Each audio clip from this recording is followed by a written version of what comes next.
স্ত্রী সন্তান যখন বেঁচে ছিল তখন আসামির জামিন হলো না, আর স্ত্রী সন্তান যখন এ জগৎ ছেড়ে চলে গেল তারপরে জামিন হলো সেই ব্যক্তির। তাহলে এখন জামিন নিয়ে কি করবে, কোথায় যাবে, কাকে দেখবে, কার দায়িত্ব নিবে? হ্যাঁ, বলছিলাম আজকের দৈনিক ইত্তেফাকে একটি রিপোর্ট করেছে, চলুন রিপোর্টটা একটু পড়ে দেখি আমরা।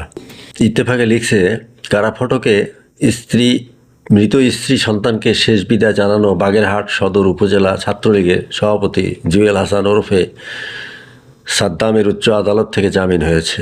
তবে সে জামিনে কোনো উচ্ছ্বাস নেই পরিবারের। তারা বলছেন, স্ত্রী সন্তান বেঁচে থাকতে জামিন হলো না, এখন জামিন দিয়ে কি হবে? এটি হলো নিউজ করেছে হলো দৈনিক ইত্তেফাক 27 জানুয়ারি 2026। আচ্ছা, ভিতরে যাই আমরা। জামিনের পর খবর ছড়িয়ে পড়ার পর সন্তান বাড়ি ফিরে কি দেখবে সেই চিন্তায় অস্থির মা দেলোয়ারা একরাম। তিনি বলেন, স্ত্রী সন্তান বেঁচে থাকতে জামিন হলো না, এখন জামিন দিয়ে কি হবে? তিনি আরও আক্ষেপ করে বলেছেন, কতবার চেষ্টা করেছি জামিনের, এক মামলায় জামিন হয় তো আরেক মামলায় ধরে। স্ত্রী সন্তান মরণের একটা দিন আগেও যদি জামিন পেত তাহলে এই কঠিন দিন আমাদের দেখতে হতো না।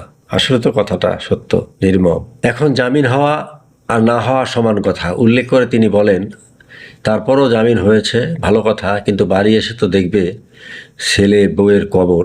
তাহলে এই জামিন দিয়ে কি হবে? কত নির্দয়, হ্যাঁ, একজন মা সন্তানের কষ্টের কথাগুলো বলছেন। যাই হোক, আরও দেখি আমরা কি লিখছেন। এদিকে প্যারোলে মুক্তি চেয়েও না পাওয়া অমানবিক দাবি করে রাষ্ট্রের কাছে বিচার চান সাদ্দামের শ্বশুর জাতীয় পার্টির নেতা রুহুল আমিন হাওলাদার। প্যারোলে মুক্তির জন্য আবেদন করা সাদ্দামের মামা হেমায়েত উদ্দিন বলেন, প্যারোলে মুক্তির জন্য আমরা আবেদন করছি, কিন্তু আমরা ব্যর্থ। এখন এই জামিনের জন্য আমরা সকলকে ধন্যবাদ জানাই। সোমবার হাইকোর্টের বিচারপতি JBM হাসান ও বিচারপতি আজিজ আহমেদ ভূঁইয়ার বেঞ্চ সাদ্দামের জামিনের আদেশ দেন। সুপ্রিম কোর্টের আইনজীবী সাইদ আহমেদ রাজা সাদ্দামের পক্ষে শুনানি করেন। যাই হোক, আরও অনেক নিচে আরও লেখা আছে, আমি সেটি যাচ্ছি না ওইদিকে। আমি বলছি যে আমাদের দেশের আইন সবার জন্য সমান হওয়ার কথা না। কারো 12 ঘন্টার মধ্যে জামিন হয়ে যায়, কারো কঠিন অপরাধ করার পরও তার সাজা হওয়ার পরিবর্তে জামিন হয়ে যায়। আমি জানি না এই সাদ্দাম কি অপরাধ করেছে, তিনি কি ছাত্রলীগ করার কারণে অপরাধী? তাই যদি হয় তাহলে দল সবাই করে, মতামত সবারই থাকতে পারে, পছন্দ সবারই ভিন্ন থাকতে পারে। যাই হোক, তবু আশাবাদী আমি যেন আইনের শাসন প্রতিষ্ঠা পায় আমাদের দেশে, সবাই ন্যায় বিচার থেকে যেন বঞ্চিত না হয়।